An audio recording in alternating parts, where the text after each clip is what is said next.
তো এই একতরফা মিথ্যে তথ্যের উপরে এই ভয়ঙ্কর কাণ্ডটা রাজ্য সরকার ঘটাতে পারতেন না? কলকাতার যারা ব্যাংক থেকে পেনশন পান তারা কেউ পাননি। রাজ্য সরকার তার কোনোটা মানলেন না। যে শিক্ষক শিক্ষাকর্মী বা বোর্ড কর্পোরেশন এর জন্য যে অর্ডারগুলো এখনো পর্যন্ত সরকার বার করেছেন, কোথাও কিন্তু লেখেননি যে সুপ্রিম কোর্টের নির্দেশ অনুসারে।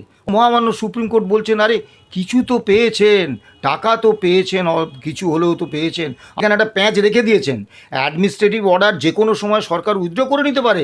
স্যার, একদিন সুপ্রিম কোর্টের শুনানির পর আপনি এবং মলয় স্যার দুজনেই বলেছিলেন যে অতটা সন্তুষ্ট নন। এই সময় ডির মামলাটা কোথায় দাঁড়িয়ে আছে? অতটা সন্তুষ্ট নয়, আমরা পুরোপুরি অসন্তুষ্ট। মহামান্য সুপ্রিম কোর্ট হচ্ছেন দেশের সর্বোচ্চ ন্যায়ালয়। আমরা এই মামলাটা করেছিলাম এই confederation of state government employees and others versus state of West Bengal and others. এই মামলাটা শুরু হয়েছিল 2016 সালে। আজকে 16 থেকে আজকে 2026 সাল এপ্রিল মাস। এত বছর লড়াইয়ের পরে মহামান্য সুপ্রিম কোর্ট একটা রায় দিলেন এবং একদম সময়ভিত্তিক রায়। বললেন যে 25% ইমিডিয়েটলি দিতে হবে, বাকি 75%-এর প্রথম কিস্তিটা সেটা 31শে মার্চের মধ্যে দিতে হবে। অর্থাৎ 31শে মার্চের মধ্যে দুটো কিস্তি, এবং বাকি সবটা ওই 15ই মের মধ্যে দিতে হবে। 15ই এপ্রিল কমপ্লায়েন্স রিপোর্ট দেবে রাজ্য সরকার। রাজ্য সরকার তার কোনোটা মানলেন না, একেবারে করলেন। এবং আমার কথা তো আপনাদের বিশ্বাস করার প্রয়োজন নেই। রাজ্য সরকার সুপ্রিম কোর্টে বলেছেন তাদের এই পুরো মামলার রায় কার্যকর করতে 41,770 কোটি টাকা খরচ হবে। এই হিসেবটা নিয়ে আমাদের মনে প্রশ্ন আছে। আমি কিন্তু রাজ্য সরকারের এই হিসেবটাকেই মেনে নিয়েই বলছি যে এই 41,770 কোটি টাকার 25% কত হয়? 10,400 কোটি টাকার মতো হয়। রাজ্য সরকার সুপ্রিম কোর্টে ওই দিনকে বলেছেন, 15 তারিখে কপিল সিব্বালজি বলেছেন যে তারা 6,650 কোটি টাকা খরচা করেছেন। তার মানে তো 25% দেননি, এটা তো তারাই বলছেন। এবং শুধু তাই নয়, আরবিট্রারিলি যে ইন্দু মালহোত্রার কমিটি হয়েছে, সেই ইন্দু মালহোত্রার কমিটির রেজলিউশনে পরিষ্কার লেখা হয়েছে যে মূল মামলাকারী সংগঠন কনফেডারেশন অফ স্টেট গভর্নমেন্ট এমপ্লয়িজকে সব কিছু জানাতে হবে। মাস্ট শব্দটা ব্যবহার করা হয়েছে, কিন্তু রাজ্য সরকার আমাদের কিচ্ছু জানায়নি, ডাকেও। এবং ইন্দু মালহোত্রার কমিটি যখন আমাদের বিষয় নিয়ে আলোচনা করছে, মামলা আমাদের, আমরা মামলাকারী সংগঠন, রাজ্য কর্মীরা এর দ্বারা উপকৃত বা অপকৃত হবেন, তারা এর সঙ্গে সংশ্লিষ্ট। তাই এদের এত বড় সিদ্ধান্ত হয়ে গেল, রাজ্য সরকার মানে একের পর এক মিথ্যে তথ্য তাদের দিয়ে গেল। তারা আমাদের ডাকলে তো এই একতরফা মিথ্যে তথ্যের উপরে এই ভয়ঙ্কর কাণ্ডটা রাজ্য সরকার ঘটাতে পারতেন না। তাই ইন্দু মালহোত্রা কমিটি কিন্তু আমাদের ডাকলেন না, শুধু ওই এক কলম লিখে দিয়ে দায়িত্ব সারলেন যে এদেরকে অবশ্যই কনফেডারেশন অফ স্টেট গভর্নমেন্ট এমপ্লয়িজকে জানাতে হবে। কেন? এবারে কি কি করেছে দেখুন। প্রথম যেটা রাজ্য সরকার করেছে, যে রাজ্য সরকারি কর্মচারীদের একটা সামান্য অংশ যারা ট্রেজারি থেকে পেনশন পায় তাদেরকে দিয়েছে, গ্রুপ ডি স্টাফদের দিয়েছে। কলকাতার যারা ব্যাংক থেকে পেনশন পান তারা কেউ পাননি, আজও পাননি। সরকারের কাছে তো তথ্য নেই যথেষ্ট, যেটা বলা হচ্ছে। সরকার মিথ্যে বলছেন, সেটা আমরা বারবার সুপ্রিম কোর্টেও বলেছি, বারবার বলেছি সরকার মিথ্যে বলছেন। কারণ এইচআরএমএস পোর্টালে রাজ্য সরকারি কর্মচারী, অবসরপ্রাপ্ত রাজ্য সরকারি কর্মচারী, শিক্ষক শিক্ষাকর্মী, বোর্ড কর্পোরেশন পঞ্চায়েত পুরসভা সকলের আন্ডারটেকিংস, সকলের বেতন এই এইচআরএমএস পোর্টাল থেকে হয়েছে। তাহলে রাজ্য সরকারি কর্মচারীদের একটা অংশকে যদি এই এইচআরএমএস পোর্টাল ধরে ওই 16 থেকে 19 পর্যন্ত দেয়া যায়, তাহলে বাকিদেরও দেয়া যায়। কাজে তারা মিথ্যে বলছেন তারা। এবং মজার ব্যাপার দেখবেন, যেটা খুব ভয়ের ব্যাপার, যে শিক্ষক শিক্ষাকর্মী বা বোর্ড কর্পোরেশন এর জন্য যে অর্ডারগুলো এখনও পর্যন্ত সরকার বার করেছেন, কোথাও কিন্তু লেখেননি যে সুপ্রিম কোর্টের নির্দেশ অনুসারে। অর্থাৎ এখানে একটা প্যাঁচ রেখে দিয়েছেন, অ্যাডমিনিস্ট্রেটিভ অর্ডার যে কোনো সময় সরকার উইথড্র করে নিতে পারে। সুপ্রিম কোর্টের রায়টা কিন্তু সেখানে উল্লেখ করেনি। অর্থাৎ সরকারের উদ্দেশ্য সম্পর্কে আমাদের যথেষ্ট সন্দেহ রয়েছে। তারপরে যে বিষয়টা, আমাদের বিকাশ রঞ্জন ভট্টাচার্য বলেছেন, যে সিনিয়র আইনজীবী, তিনি বললেন যে আমরা তো রায় তো মানা হয়নি। কিন্তু মহামান্য সুপ্রিম কোর্ট বলছেন, আরে কিছু তো পেয়েছেন, টাকা তো পেয়েছেন, কিছু হলেও তো পেয়েছেন। আমরা তো ভিক্ষে চাইতে সুপ্রিম কোর্টে যাইনি, আমরা অধিকার প্রতিষ্ঠা করতে চেয়েছি। তারপরে যেটা সুপ্রিম কোর্ট বললেন, এটাও চূড়ান্ত আপত্তিজনক, যে 15ই আমরা এখনও কমপ্লায়েন্স রিপোর্ট আমরা পাইনি, পড়ে দেখে উঠতে পারিনি।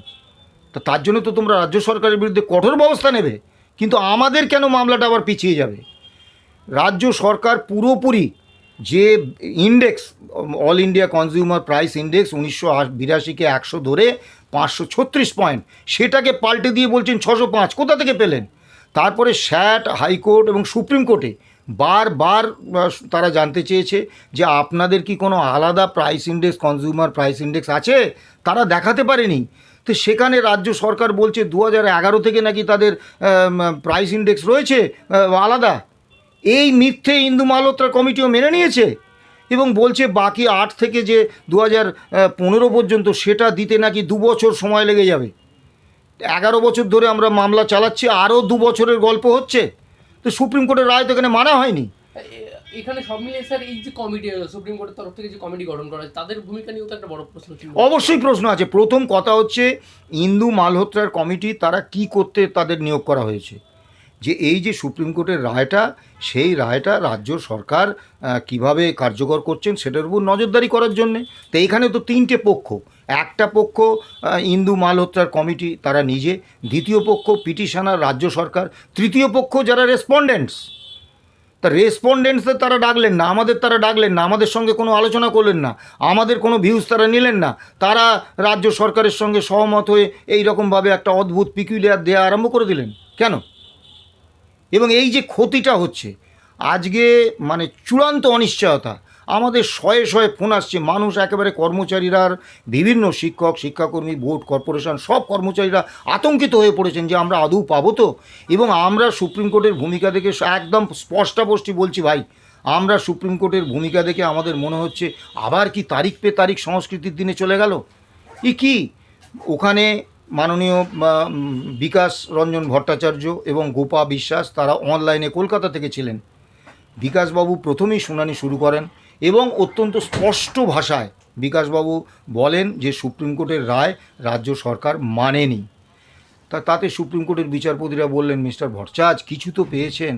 তো উনি বললেন, না কিছু নয়, আমরা তো ভুল হিসেবে ভুল কিছু টাকা পেয়েছি, সবাই পায়নি, সবাইকে বাদ রেখে অল্প কিছু লোককে দেওয়া হয়েছে, এটা তো সুপ্রিম কোর্টের অর্ডারে ছিল না।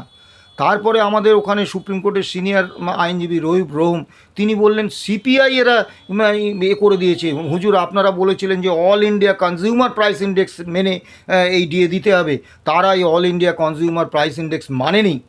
ফিরদৌস শামীম একদম করে যে কী ডেভিয়েশন করেছে সেগুলো ফিরদৌস শামীম বিস্তারিতভাবে বলেন, কিন্তু মাননীয় বিচারপতিরা কার্যত কোনো কথা শুনলেনই না। তারা বললেন আবার ওই 6 তারিখে ডেট, মানে নির্বাচন হয়ে যাবে, তারপর নির্বাচনে পালাবদল হোক বা এই সরকার ক্ষমতায় থাকুক সেটা তো আর আমরা জানি না। যাই হোক, একটা রাজনৈতিক কী অঙ্ক হবে, তারপর সুপ্রিম কোর্ট আমাদের কথা শুনবেন। একটা ছোট্ট জিজ্ঞাসা স্যার, এখানে তো আরও অন্যান্য সুপ্রিম কোর্টে সেদিন আরও অন্যান্য সংগঠনের উকিলরা উপস্থিত ছিলেন, তারা থাকা সত্ত্বেও তাহলে ডেট পিছিয়ে গেল করে, যেহেতু তারা দাবি করেন যে তারা আসার পরেই এই মামলায় গতি বেড়েছে। দেখুন আপনারা না খুব মানে ঝামেলার লোক, আপনারা ঝগড়া লাগিয়ে দিতে চান। আবার এই প্রশ্নের যদি উত্তর না দিই তখন বলবেন আপনারা এত ভীতু, উত্তর দিতে পারছেন না। সেদিন আমি খুব সুনির্দিষ্টভাবে বলছি, senior advocate Bikash Ranjan Bhattacharya, senior advocate রহিব রহিম, অ্যাডভোকেট ফিরদৌস শামীম, অ্যাডভোকেট আলী রহিম, অ্যাডভোকেট শেখর কুমার এবং অ্যাডভোকেট গোপা বিশ্বাস, এনারা উপস্থিত ছিলেন আমাদের সংগঠনের হয়ে। অন্য কোনো সিনিয়র অ্যাডভোকেট ছিলেন না।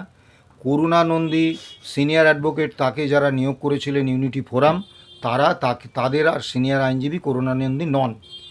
আর গোপাল সুব্রমণিয়াম বা পিএস পাটোয়ালিয়া ওদিন মামলার শুনানিতে ছিলেন না। কাজেই তারা থাকলেও নিশ্চয়ই এই কথাগুলোই বলতেন। কিন্তু সুপ্রিম কোর্ট যেখানে ঠিকই করে নিয়েছেন যে আমরা শুনবো না, আমরা ওই আবার ডেট দেবো 6 তারিখে, দিয়েছেন। আমরা একটা কথা মানে প্রত্যেকটি রাজ্য কর্মী, অবসরপ্রাপ্ত কর্মী তাদেরকে বলছি যে পরিস্থিতি কিন্তু খুব ভয়ানক।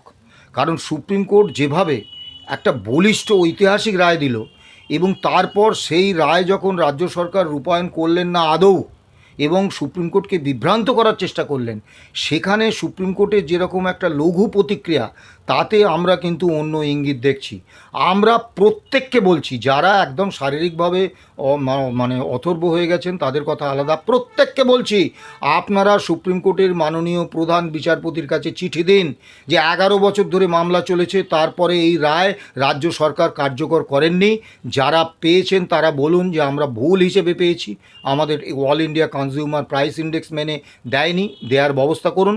আর যারা পাননি তারা বলুন আমরা পাননি, আমাদের দেওয়ার ব্যবস্থা করুন। প্রধান বিচারপতির কাছে মানে মানে লাখো লাখো চিঠি পাঠান, কারণ সুপ্রিম কোর্টের উপরও জনমতের একটা যে চাপ রয়েছে এটা প্রমাণ করা জরুরি। না হলে কিন্তু আমি বারবার বলছি যে সিঁদুরে মেঘ দেখলে আমি ডরাচ্ছি। সুপ্রিম কোর্টের গত 15 তারিখের ভূমিকা আমার মনে হয়নি কর্মচারীদের পক্ষে খুব অনুকূল। এখন কর্মচারীরা, পেনশনাররা যদি এক না করেন, যদি নিজেরা কোনো সক্রিয় না হন, ভাবেন যে অমুক দাদা তমুক দিদি আমার দাবিটা আদায় করে দেবে, তাহলে কিন্তু তারা বিপদে পড়বেন। প্রত্যেকটি রাজ্য কর্মীর কাছে আমি আবেদন করব, পেনশনারদের কাছে আবেদন করব, আপনারা দুটো কাজ করুন। একটা হচ্ছে সুপ্রিম কোর্টের মাননীয় প্রধান বিচারপতির কাছে একটা চিঠি পাঠান, আর একটা হচ্ছে আপনি যে দপ্তর থেকে রিটায়ার করেছেন বা যারা কর্মরত তারা যে দপ্তরে আছেন সেই দপ্তরে একটা চিঠি দিন, একটা চিঠি দিন অর্থ দপ্তরে, এবং একটা চিঠি দিন যে পেনশনাররা যে জায়গা থেকে পেনশন নেন সেখানে চিঠি দিন, দিয়ে বলুন all India consumer price index মেনে, সুপ্রিম কোর্টের রায় মেনে আমার পুরো বকেয়া টাকা আমাকে দেওয়া হোক, আমি পাইনি। যারা পেয়েছেন তারা যতটুকু পেয়েছেন সেটা বলবেন, যারা পাননি বলবেন পাননি। সব দিক থেকে যদি চাপ সৃষ্টি করা না যায় তাহলে কিন্তু আগামী দিনে কি হবে এটা বলা খুব মুশকিল। আমি কিন্তু আজকে আর দাঁড়িয়ে খুব জোরের সঙ্গে সুপ্রিম কোর্টের উপর খুব বড় কিছু ভরসা কিন্তু আর রাখতে পারছি না, কারণ সুপ্রিম কোর্ট যেন মনে হচ্ছে যে রাজ্য সরকারের কথায় তারা মুভড হয়ে গেছেন, তারা রাজ্য সরকারের কথাটাকে সঠিক বলে মনে করছেন। এটা আমার কিন্তু মনে হয়েছে, এটা আমার ব্যক্তিগত অভিমত।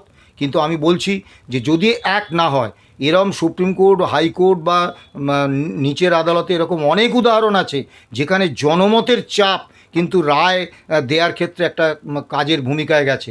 কাজেই সুপ্রিম কোর্টের প্রধান বিচারপতির কাছে যদি কয়েক লক্ষ আবেদনপত্র যায়, হ্যাঁ, যে না all India consumer price index মেনে আমাদের এই টাকাটা দেওয়া হয়নি, সরকার রায়টা মানেনি, তাহলে কিন্তু সুপ্রিম কোর্ট অন্যরকমভাবে চিন্তা করতে বাধ্য হবে। তাই বলছি রাজ্য কর্মীদের এবার কিন্তু অবসরপ্রাপ্তদের যারা শারীরিকভাবে এখনও অথর্ব হয়ে যাননি তাদের কিন্তু অ্যাক্ট করতে হবে। ওই দাদাদের উপর ভরসা করে বসে থাকলে হবে না, আপনারা অ্যাক্ট করুন। কারণ সুপ্রিম কোর্টে কতটা কি মানে আগামী দিনে কি হবে আমি জানি না। আবার যদি ওই তারিখ পে তারিখ এর খপ্পরে পড়ে যায় তাহলে বড় বিপদ।